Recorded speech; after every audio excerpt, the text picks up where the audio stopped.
đậm sâu, vậy mà người vội vàng quên mau. Sao bên em anh luôn cố giấu, làm lạnh lùng để rồi mất nhau. Hai đôi ta quen được bao lâu để tình yêu phai màu. Kết thúc cuộc tình này sẽ chấm hết, chỉ còn lại mình anh thôi.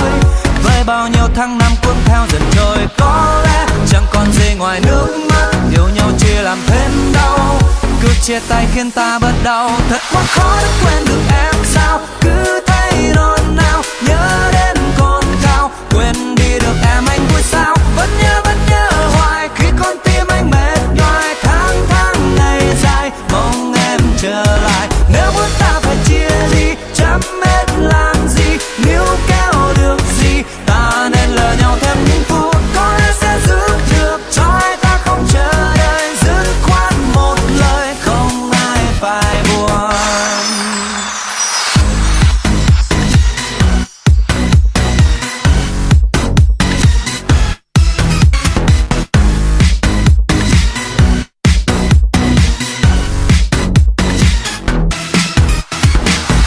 Bao nhiêu lâu ta không gặp nhau, bao nhiêu lâu ta không thấy nhau. Khi yêu em con tim đậm sâu, vậy mà người vội vàng quên mau. Sao bên em anh luôn cố giấu, làm lạnh lùng để rồi mất nhau. Hai đôi ta quen được bao lâu để tình yêu phai màu. Kết thúc cuộc tình này sẽ chấm hết, chỉ còn lại mình anh thôi.